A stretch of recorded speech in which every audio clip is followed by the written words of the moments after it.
Hey, c'est Sergent Lessé, bonsoir et bienvenue dans cette nouvelle vidéo. Aujourd'hui, je me situe devant une ancienne gare, à Nouvelle Havricourt. Voilà, malheureusement je voulais visiter ce lieu qui est abandonné depuis un petit moment et tout, mais comme vous l'aurez compris, il est fermé. Donc le point d'urbex est un peu à l'abandon. Après il y a un accès sur le devant, malheureusement nous sommes en pleine journée en début d'après-midi. Tous les voisins savent déjà que je suis là, je vais éviter d'avoir des problèmes. Mais je tenais quand même à vous partager un peu l'histoire de ce lieu. Du coup, j'ai pris pas mal d'images, j'ai pris pas mal de photos.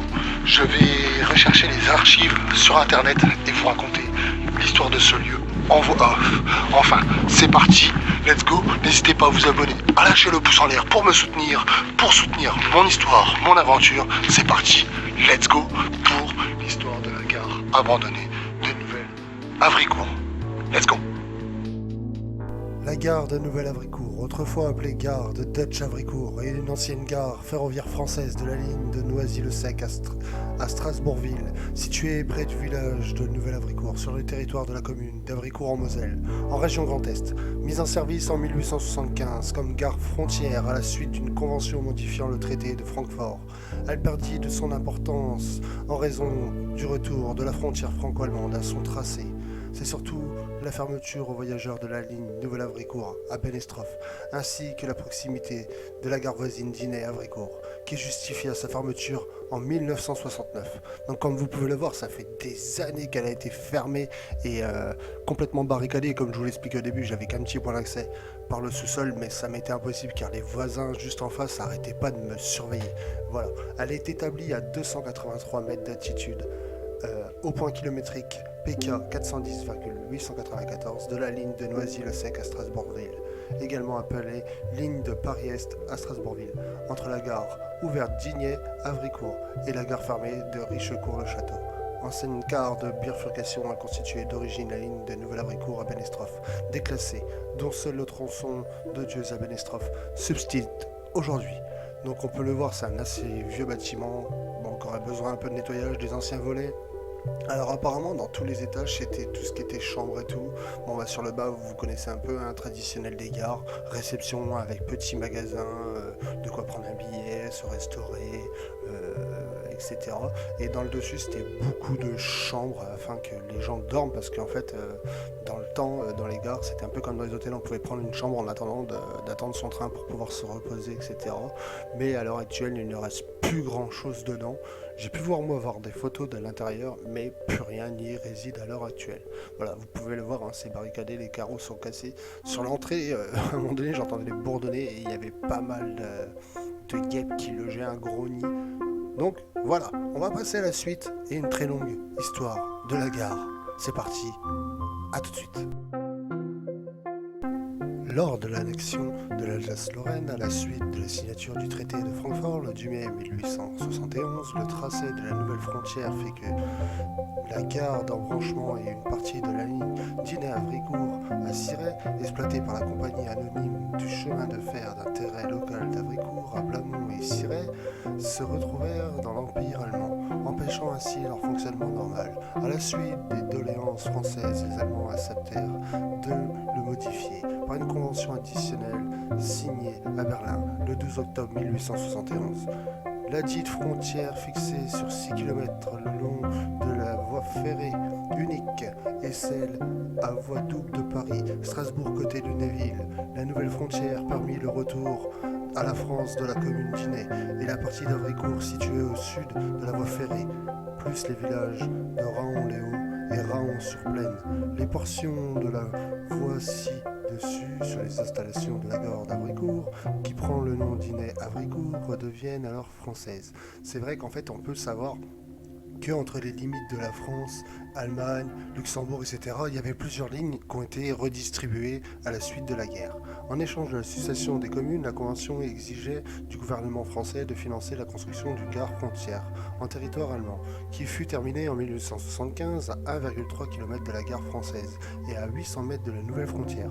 La nouvelle gare, nommée Dutch Havricourt, est germanisée en Elfringa, dispose d'un bâtiment voyageur monumental de style néo-roman, dessiné par Johann Eduard Jacob Cital, construit en pierre de taille à l'origine des dimensions de 100 mètres de long sur 18 mètres de large et comportant 57 fenêtres et 10 portes, dont une centaine avec accès par un escalier monumental, ainsi que 4 tours d'angle, comme la plupart des gares construites en Alsace-Moselle. Durant l'élection, elle doit démontrer le prestige de l'Empire allemand en étant la vitrine de celui-ci aux portes de la France. La gare dispose également d'une poste, d'une hall à marchandises et d'une rotonde. L'ensemble des installations était comprise entre deux lignes, la bifurcation étant située juste avant la gare. Celle-ci avait 5 voies, hors voie de service, desservie par 3 quais, 2 centraux et un latéral. La création de ce site ferroviaire entraîna le développement ex nihilo d'une cité cheminote appelée colonie de Dutch Havricourt, pour loger les employés nécessaires à son fonctionnement et organiser selon une stricte hiérarchie socio-professionnelle. La gare est exploitée par la Direction Générale Impériale des Chemins de Fer Alsace, sauf pour l'Orient Express créé en 1883, dont seule la locomotive devait être changée.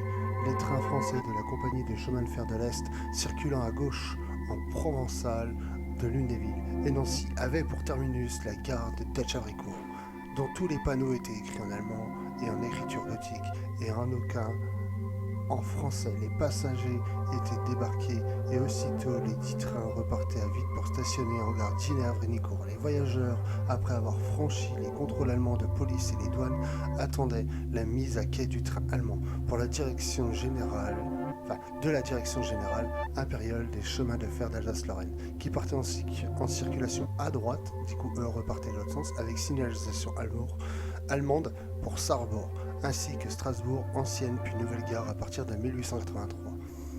Une partie située côté est, dont 2 tours d'angle du parti voyageur fut amputée lors de la Première Guerre mondiale, pendant laquelle Havricourt a été bombardée. En 1919, lors de la restitution de l'Alsace-Lorraine à la France, la création du département de la Meurthe-et-Moselle a maintenu la division administrative en créant 2 communes côte à côte, soit une dans chaque département en Moselle et en Meurthe-et-Moselle. La gare a été renommée en Nouvelle-Havricourt. Le 19 juin 1919, la gare entre dans le réseau de l'administration des chemins de fer de l'Alsace-Lorraine. Puis le 1er janvier 1938, cette administration d'État forme avec les autres grandes compagnies, la SNCF qui devient concessionnaire des installations ferroviaires de Nouvelle-Havricourt. Après l'annexion allemande de l'Alsace-Lorraine, c'est la Deutsche Reichsbahn qui gère la gare pendant la Seconde Guerre mondiale, du 1er juillet 1940 jusqu'à la libération en 1944-1945. Durant cette période, Nouvelle-Havricourt responsablement retrouvé son statut de la gare frontière, notamment avec les transits des trains transportés les déportés vers les camps de concentration nazis, comme celui de Dachau. Le dépôt a disparu après ce dernier conflit opposant la France à l'Allemagne en raison de l'électrification de la ligne Paris-Strasbourg réalisée entre 1956 et 1962.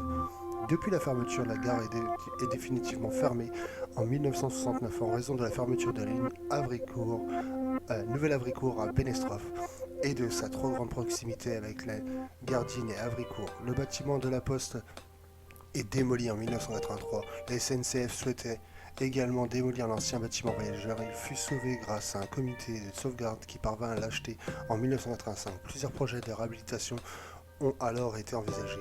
Hôtels, brasseries, boîtes de nuit, musées, des passeurs ou encore musée ferroviaire, mais aucun ne s'est concrétisé. Il a toutefois été utilisé comme lieu de stockage pour les cartouches d'encre à recycler. Depuis, il est laissé à l'abandon et donc délabré. Il est également régulièrement squatté. Une société civile immobilière basée à Sarrebourg rachète ce bâtiment en 2018 avec but d'en faire un lieu destiné à l'événementiel. L'édifice est dans sa totalité l'objet d'une inscription au titre des monuments historiques par arrêté du 9 octobre 2019. Les travaux de restauration devraient coûter plus d'1 million d'euros. Cependant, ce projet est resté sans suite. Le bâtiment est à nouveau en vente en 2022 sur le Bon Coin, tandis que sa dégradation se poursuit. Par ailleurs, les divers quais, voies de service et aiguillages ayant tous été détruits, seul subsiste le double voie de la ligne Paris-Est à Strasbourg-Ville. Voilà, tout simplement. On peut voir que du coup aujourd'hui il est encore forcément fortement à l'abandon. J'ai pu visiter l'extérieur. Bon, à l'intérieur on a pu comprendre qu'il ne reste plus rien. Il y a eu plusieurs projets de fait, mais depuis tant d'années que ce bâtiment au final est abandonné. À l'heure actuelle, j'ai pas tout compris sur qui est le propriétaire. Bon, je sais que c'est plutôt bien surveillé quand même parce que quand j'y étais, beaucoup de véhicules sont passés. Mais après, sans plus. J'ai pu voir que le sous-sol avait été visité parce qu'une porte est ouverte. Vous ne le voyez pas forcément sur les vidéos. Je l'ai fait exprès. Mais du coup, voilà, je voulais vous parler de cette histoire de cette gare qui est assez impressionnante, assez formidable. J'espérais pouvoir visiter l'intérieur, mais malheureusement, ça ne s'est pas fait. Enfin, j'espère que vous aurez aimé quand même cette vidéo, cette petite histoire de gare. En tout cas, elle a un lien avec la rotonde de Bennestrov qu'on avait pu visiter auparavant. D'ailleurs, que je vous conseille d'aller voir. N'hésitez pas à lâcher le pouce en l'air comme d'habitude, à vous abonner si ce n'est pas déjà fait. Et voilà, tout simplement. Et cette gare, en tout cas, c'était plutôt bon à voir et c'était incroyable. Enfin, voilà, c'était Sergent LC. Moi, je vous remercie d'avoir écouté jusqu'ici, d'avoir suivi son histoire. Et moi, je vous dis à bientôt, des bisous, au revoir.